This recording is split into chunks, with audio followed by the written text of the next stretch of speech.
Hello, this is Ruslan Belov with you once again. We'll be discussing the situation in Ukraine as of May 28, 2025. A large number of events took place today, so let's get started. So let's move to the combat zone and discuss the situation along the line of contact. To begin with, more and more sources are reporting a buildup of Russian forces along the state border, along the Bryansk, Kharkiv, Kursk, Sumy and Chernihiv regions, on both the Ukrainian and Russian sides. Some sources specifically report about 50,000 Russian troops near Sumy, allegedly to establish a buffer zone. Other sources, including Western media, mention a buildup of up to 125,000 Russian troops dispersed around the Sumy and Kharkiv areas. So the figures vary, and the exact situation remains unclear. However, there is already news of further advances.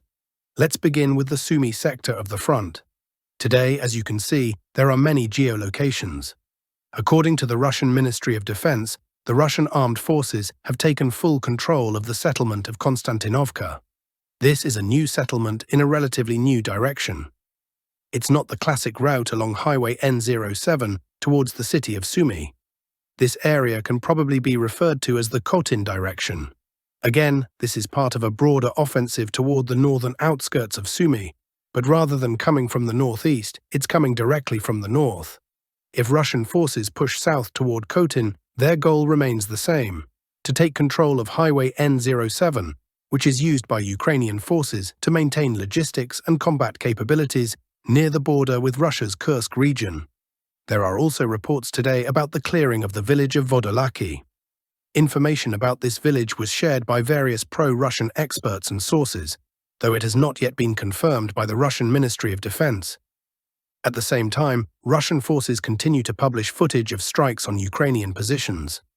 If we look at all the geolocations marked on maps today, we'll see that all the drone strikes are taking place south of the key settlements where the Russian army is currently advancing. For example, in the area of Alexeyevka, strikes are occurring south of the settlement. In Yunakivka, strikes are also south of the village. What does this tell us? It indicates that full FPV drone control has been established over the access routes to these key villages. The main goal is to block the delivery of ammunition, reinforcements, and personnel into these areas. Some sources are already claiming that Ukrainian forces have abandoned Yunakivka, though there is no confirmation yet. Still, these are the first warning signs coming from the eastern part of Sumy region. Next, we move to the Kharkiv direction, which also saw a lot of developments, particularly around the town of Vovchansk. Today the map was updated once again.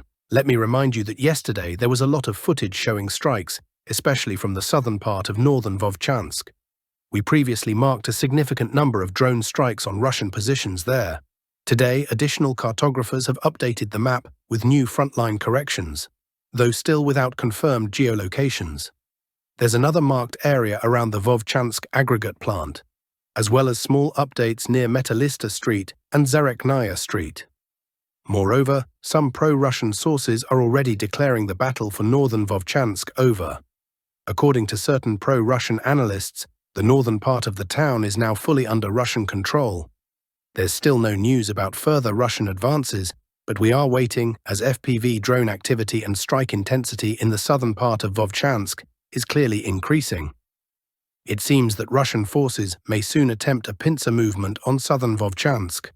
What's clear is that movement here is likely to continue in the very near future. Now we move to the northeastern part of Kharkiv region, specifically around the Oscill River, where Russian troops continue advancing from the state border. Today we received reports about an expansion of the Russian-controlled zone between the villages of Topoli and Strevka. Additional areas have reportedly come under Russian control, though no geolocated confirmation has surfaced so far.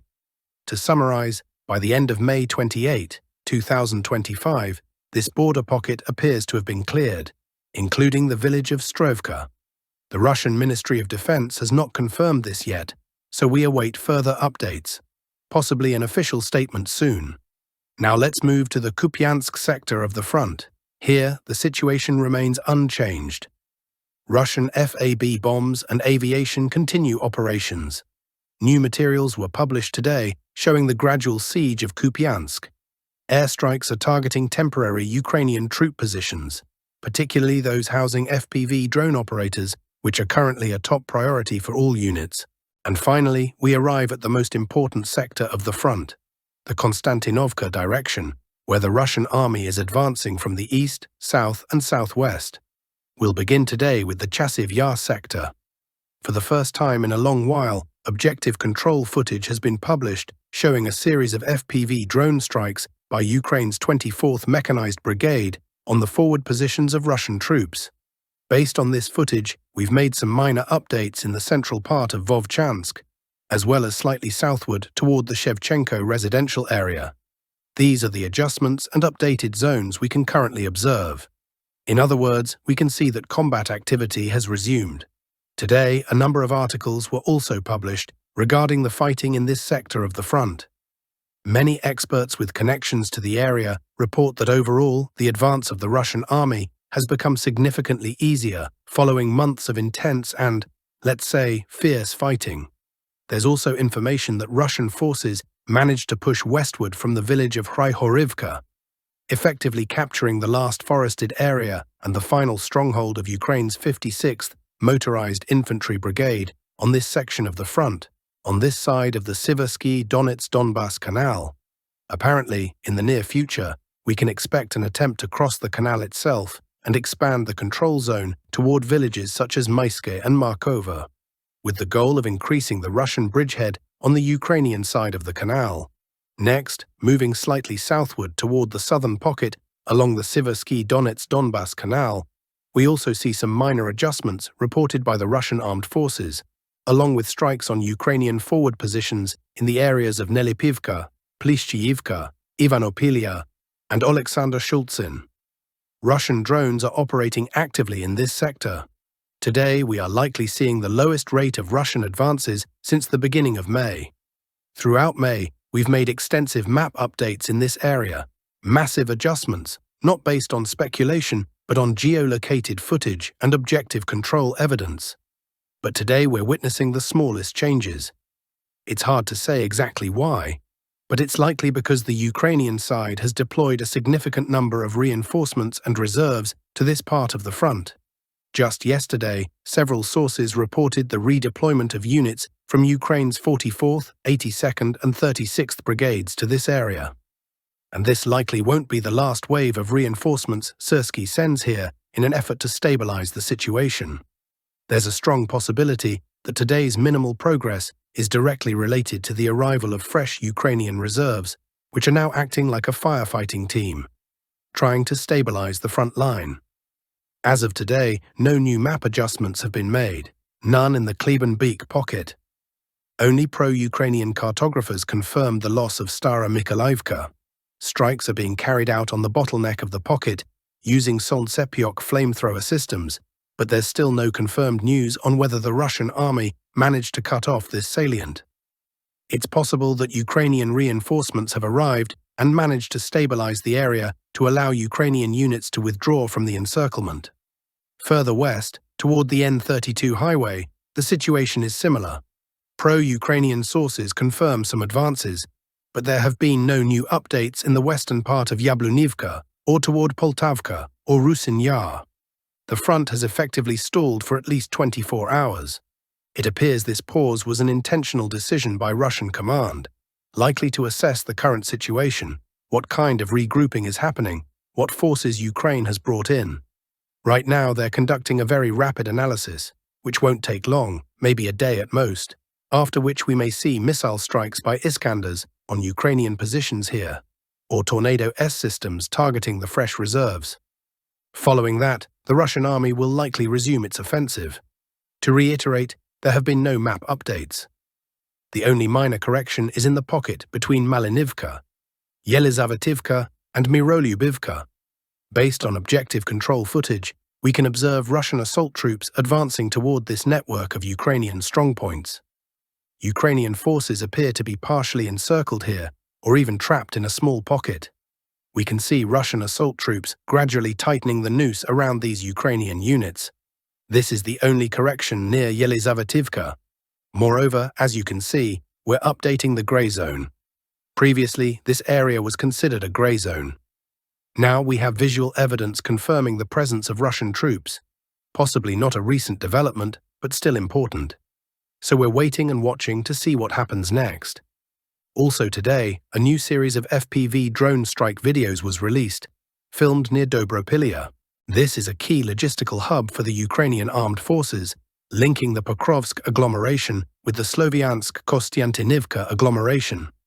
In these clips, we can see Russian drones targeting Ukrainian equipment moving along this route. This is crucial visual confirmation that Russian forces are at least partially controlling this section of the front. Maybe not fully, perhaps only 5 to 6%, but even that is significant at this stage of the offensive and in the broader battle. Again, it's possible that Syrskyi managed to temporarily stabilize the situation here. We'll keep monitoring it, but it's important to clearly understand that most of the Ukrainian reinforcements were redeployed from the Sumy direction, specifically the Kursk region.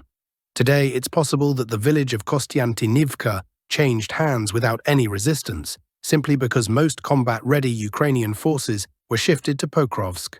Now, Ukraine is transferring combat-ready units from the Sumy-Kursk direction toward Pokrovsk, likely hoping that Russian forces will mirror this movement to maintain a balance. But it seems the Russian side may not follow that logic. They may continue pressing the offensive on what is now a thinly defended Ukrainian front for the next month or more. After that, they may consider redeploying their own capable units toward Kostiantynivka or Pokrovsk. For now, Russia appears to be holding off on committing its key reserves, relying instead on the forces currently deployed in this sector. Moving on to the southern Donetsk front, there's also been a lot of news from this direction today. The Russian army is gradually advancing toward the settlement of Kamar. Objective control footage has been published showing strikes on the village itself and on the surrounding forest belts. Sontsepiok flamethrower systems are also being used here. Based on these Sontsepiok strikes, there's a high likelihood that these territories will soon be marked as under Russian control. Slightly farther south, in the Huliaipol direction, Russian forces have fully cleared the settlement of Zeleny Pol. Today, pro-Russian sources released control footage showing the battle for this village.